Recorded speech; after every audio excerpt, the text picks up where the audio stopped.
sélectionne celle-là également, clic droit, intersection des faces avec la sélection, et vous allez voir ce qui se passe. Là, je clique plein de fois, créer groupe. Ça, on va faire la même chose. Lui, on sélectionne la quille, on la décale, on avait dit de mémoire 4000. Comme ça, c'est au même endroit. On pourra les prendre les deux ensemble. Et regardez, en fait, on a fait l'intersection avec la quille et la coque inférieure.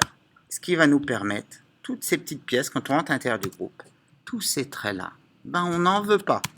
On va, juste pour faciliter l'effacement, on va cliquer droit dessus et on va faire adoucir, lisser les arêtes, soften smooth edge. On fait apparaître toutes les lignes de construction. Et maintenant, on va avec l'outil Erase, on va effacer juste, voilà, toutes ces lignes-là. Comme ça, quand on viendra avec notre quille, on aura déjà, on va imprimer. Quand on va imprimer la coque du bas, on aura déjà l'encastrement de la quille très précisément. C'est un joli travail. Allez, logiquement, on n'a rien oublié. C'est fabuleux. On fait la même chose avec celui de gauche. Ah, on a oublié. Soften Smooth Edge sur 0 degré. Et on y va. Erase.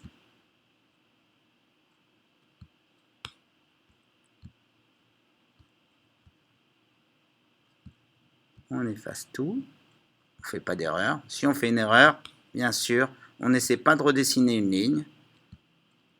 On fait CTRL Z ou Command Z sur Mac. Hop là, je prends un peu. Allez, je sélectionne et je sélectionne. Voilà, j'ai rien oublié logiquement. Il y a un petit trait là. Il est où ce trait là? Je clique plein de fois sur le trait. Voilà, c'était l'autre. Allez, je l'efface. Voilà, c'est fabuleux. Je sors du groupe. Je peux remettre, juste par jeu, je vais remettre ma quille en place pour bien voir que tout est OK. 4000 sur l'axe vert. Elle revient en place. Et je peux très bien remettre mon tableau arrière et mon dessus en place de 4000. On aurait pu tout sectionner ensemble. Allez, on est pas mal là. Et maintenant, on arrive à la partie magique.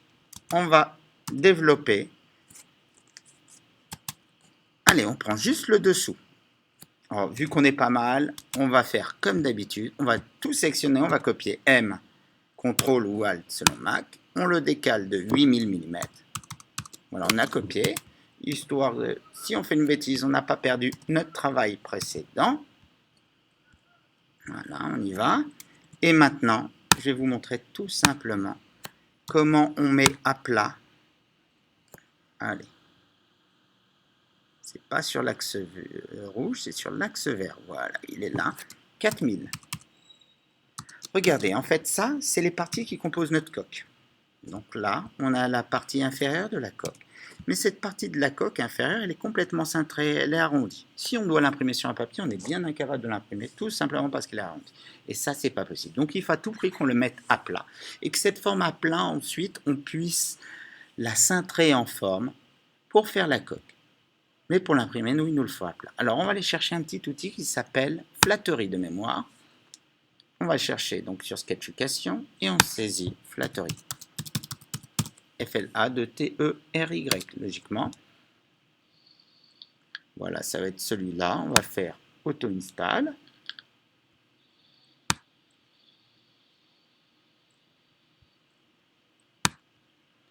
On ferme, juste comme d'habitude. On va faire afficher palette d'outils. On cherche où est Flattery. Donc moi, il est déjà sélectionné. Donc je ne vais pas appuyer dessus parce que sinon je vais le désélectionner. Et je vais vous montrer où il est. Il est là. Alors là, c'est magique. On a donc notre partie inférieure de coque cintrée. Et on va la rendre linéaire, coplanaire en 2 dimensions. Alors la première chose qu'on va faire, on va l'éclater. Voilà, on est dedans. Et on va sélectionner les faces par rapport aux autres. Regardez, en fait, c'est ça. Notre partie cintrée est composée de faces. Et en fait, cette face-là, par rapport à celle-là, n'est pas coplanaire, elle n'est pas sur le même plan. Et donc, ce qu'on va dire, on va sélectionner la première face, on va sélectionner cet outil-là, qui est l'outil pour rendre la face coplanaire. On va sélectionner la deuxième face et il mettra la première face en fonction de la deuxième face sélectionnée. Regardez, première face, flatterie, deuxième face. Il l'a mis coplanaire, on ne le voit pas beaucoup, on va aller un peu plus vite. Et on continue à sélectionner dans l'ordre. Regardez, c'est quelque chose de magique. Hop là. Au fur et à mesure, on ne va pas tout faire d'un coup. Au fur et à mesure, on va corriger les erreurs. Le groupe qu'il a créé automatiquement, on l'éclate. On sélectionne. Alors, je ne sais pas si je vous ai fait télécharger un autre outil qui s'appelle Cleanup. On va le chercher. Au cas où. Mais je pense que vous l'avez déjà téléchargé. Je ne suis pas sûr. Clean. On écrit. Et voilà, c'est celui-là ou celui-là. Vous pouvez installer celui que vous voulez. Alors, je sélectionne tout. Hop là. Voilà, je sélectionne absolument tout.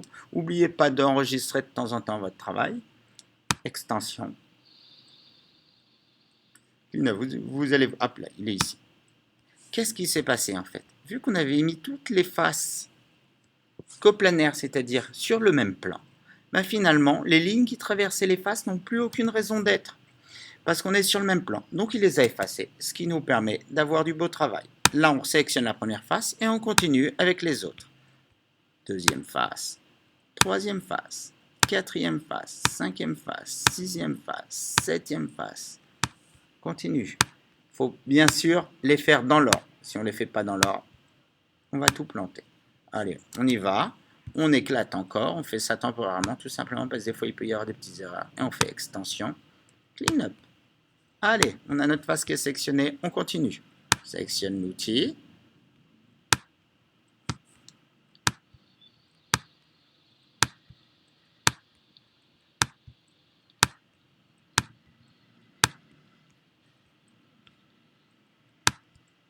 Allez, on va jusqu'au bout. Je vais prendre le risque. Voilà. Je vais aller jusqu'au bout. J'éclate. Tout est sélectionné. Extension. Clean up. Voilà, c'est fabuleux. Donc là, on a quelque chose d'absolument plan. Mais regardez, il est incliné. Donc on ne va pas se casser la tête, on va le rendre à plat. Mais vu que cet outil flatterie, il a la capacité de mettre sur le plan, par rapport à la dernière face sélectionnée, on va tout simplement faire un rectangle bien à plat sur le sol, qui est là. On sélectionne notre face. Et on dit plan par rapport à cela. Et voilà, il a mis plan. Ça, on n'a plus. Donc là, hop, là, on fait la même chose que tout à l'heure. On éclate. Voilà. Cette face-là, on la sectionne 2 fois pour l'effacer parce qu'on n'a pas besoin. Et on a notre coque. On peut la créer un groupe. Et on a notre coque prête à l'impression à l'échelle, bien plane. On peut l'imprimer. Et quand on aura fini de l'imprimer, on pourra la cintrer pour fabriquer notre bateau. Et regardez, on a bien l'entaille qu'on avait faite tout à l'heure pour la quille est ici. Alors, chose qui est rigolote, c'est que tout à l'heure, vous avez vu, au niveau de la quille, ça s'encasse très bien à 90 degrés, soyons logiques. Mais finalement, ce 90 degrés, au niveau de l'entaille qui est ici, il est 90 degrés sur la version cintrée. Et pour avoir ce 90 degrés version cintrée, c'est une version 2D. On se retrouve à peu près avec un angle de 60 degrés. C'est quelque chose de très joli. Bon, je vais vous laisser faire tout seul la même chose pour cette pièce-là. Et ensuite, le dessus. Le dessus, vous aurez quelques surprises, il y aura quelques complexités, donc je vous aiderai personnellement chacun les uns les autres. Tout simplement parce que les angles entre chaque face qui n'est non coplanaire sont un petit peu trop faibles pour certains. Et du coup, ça plante un peu. Ça plante un peu SketchUp, mais il y a toujours des possibilités et de contrôler ces erreurs et de rattraper les erreurs. Voilà. À vous de faire, bien sûr, quand vous faites la mise à plat, vous le faites que d'un côté, parce que l'autre côté, on l'a déjà fait, c'est lui inversé. Je vous donne l'exemple, lui je le décale un petit peu sur l'axe vert, et je fais pour avoir le côté gauche, on est bien d'accord, il n'y a pas d'ambiguïté, on le décale sur l'axe vert, outil de symétrie, on va jusqu'à -1, voilà. Côté droit, côté gauche, on ne s'amuse pas à faire 2 fois le travail, c'est un petit peu long, donc ça ne sert à rien, on utilise l'outil symétrie, on a bien côté droit, côté gauche, et vous verrez, vous voyez bien, allez on va jouer, que quand on va le coller, en fait, basiquement, oula, c'est celui-là que je veux, j'aurais pu prendre l'autre côté, ça ne change rien, je le raccorde ici, Voilà. Et quand on va appuyer dessus, le cintré à la main, les deux, on va les remonter en même temps. Il va bien prendre une forme naturelle de coque. Voilà, ça c'est la magie du dessin assisté sur ordinateur et qui nous ouvre donc le monde de la conception de façon très aisée. Techniquement, basiquement, ça c'est des choses qu'on avait l'habitude de dessiner à la main. C'était énormément de travail, énormément de temps. C'est ce qu'on appelle la géométrie descriptive. Voilà, grâce au dessin assisté sur ordinateur, on a l'équivalent du travail à une vitesse qui est de loin plus conséquente, sans parler même de précision, et surtout que ça permet du coup ce qu'on vient de dessiner, là, de le faire digérer soit par des routeurs numériques, soit par des lasers numériques de découpe, et donc vous comprenez aisément qu'on gagne beaucoup de temps. Voilà, bon courage à vous de jouer.